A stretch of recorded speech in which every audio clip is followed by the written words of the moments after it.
ठाकरे गटाचे मुंबई पदवीधर मतदारसंघाचे उमेदवार अनिल परब आणि मुंबई शिक्षक मतदारसंघाचे उमेदवार जमो अभ्यंकर यांनी दाखल केला उमेदवारी अर्ज।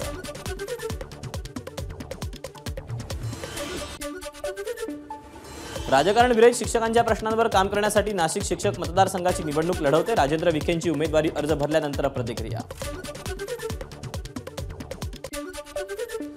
माजी आरोग्य मंत्री दीपक सावंत शिंदे गटाकडून मुंबई पदवीधर मतदारसंघाची निवडणूक लढणार। 5 जून रोजी सकाळी दीपक सावंत आपला उमेदवारी अर्ज दाखल करणार।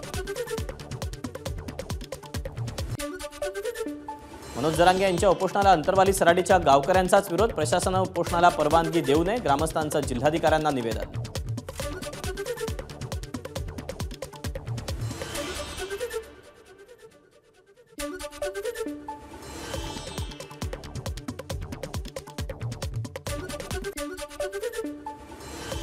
राज्यात दुष्काळामुळे जनजीवन विस्कळीत। पाण्याच्या टंचाईमुळे बळीराजा आणि सर्वसामान्य त्रस्त। राज्य सरकारने तातडीने पावलं उचलली नाहीत तर महाराष्ट्रातील जनतेच्या हितासाठी संघर्षाची भूमिका घ्यावी लागेल।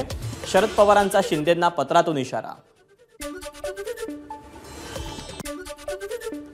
मुंबईतले रस्ते नालेसफाई पूरनियोजनाच्या उपाययोजनांची सद्यस्थिती काय? आदित्य ठाकरेंचं एक्सवरून सीएम शिंदेंना विचारणा। सह्याद्री अतिथीगृहावर 6 जून रोजी मुख्यमंत्र्यांच्या उपस्थितीत विशेष बैठकीचं आयोजन। बैठकीमध्ये मुख्यमंत्री विविध उपाययोजनांचा आढावा घेणार।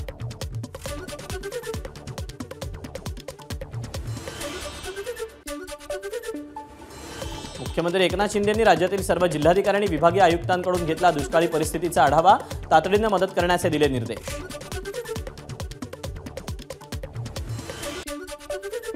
लोकसभा निवडणुकीच्या मतमोजणीबाबत उद्धव ठाकरेंची राज्यातील जिल्हा प्रमुखांसोबत महत्त्वाची बैठक। मतमोजणी आधी महत्त्वाच्या सूचनांसह उद्धव ठाकरेंचं जिल्हा प्रमुखांना मार्गदर्शन।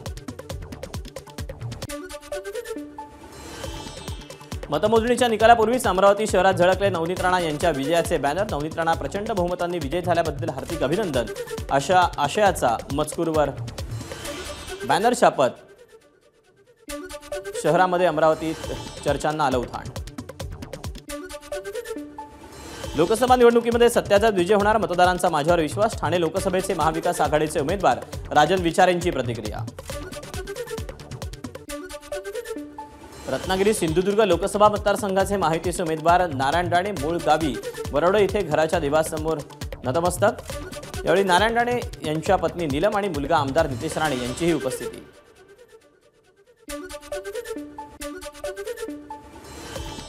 यवतमाळ वाशिम लोकसभा मतदारसंघाची मतमोजणी दारवा मार्गावरील शासकीय धान्य गोदामात पार पडणार। 29 फेऱ्यांमध्ये मतमोजणी पार पडणार। अहमदनगर आणि शिर्डी लोकसभा मतदारसंघासाठी एमआयडीसीतील वखार महामंडळ इथे मतमोजणी। 27 फेऱ्यांमध्ये मतमोजणी। 21 सीसीटीव्ही कॅमेऱ्यांसह जवळपास 500 पोलिसांचा फौजफाटा। एक्झिट पोलचा निकाल आल्यानंतर सत्कार करण्यासाठी नागरिकांनी गर्दी केली। जळगाव लोकसभेच्या महायुतीच्या उमेदवार स्मिता वाघ यांची प्रतिक्रिया। मुंबईच्या गिरगाव परिसरातील गणेश भंडार इथं भाजपचे माजी आमदार अतुल शाह यांच्याकडून तब्बल 10,000 लाडूंची ऑर्डर। गरज पडल्यास उद्याही 10,000 लाडू बनवण्याची ऑर्डर दिली जाईल अतुल शाह यांची घोषणा। शिरूर लोकसभा मतदारसंघात अमोल कोल्हेंना शुभेच्छा देणारे बॅनर। शिरूरमध्ये अमोल कोल्हे आणि शिवाजीराव आढळराव पाटील यांच्यात लढत।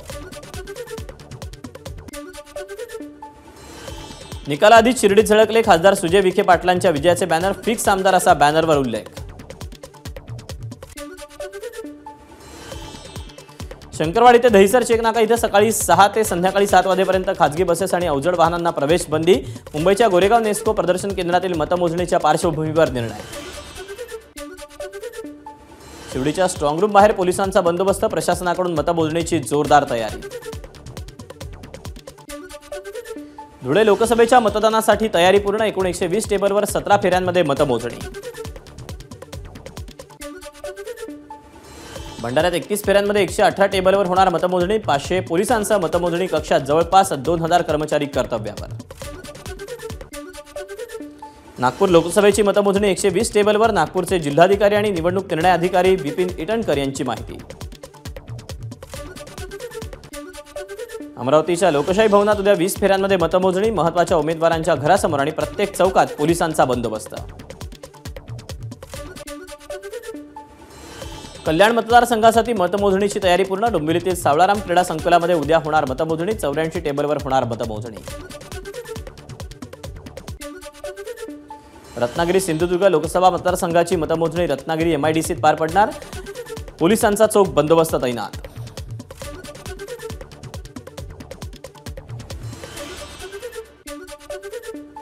हिंगोलीच्या शासकीय तंत्रनिकेतन महाविद्यालयात मतमोजणी. 84 टेबलवर 23 ते 25 फेऱ्यांमध्ये होणार मतमोजणी. मतमोजणी केंद्राच्या परिसरामध्ये मोठा बंदोबस्त.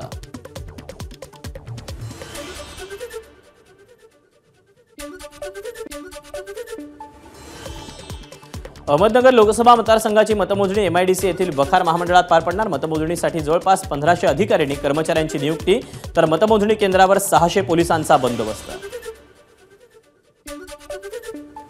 जळगाव आणि रावेर लोकसभेसाठी होणाऱ्या मतमोजणीसाठी प्रशासनाची जय्यत तयारी. 500हून अधिक कर्मचारी तैनात.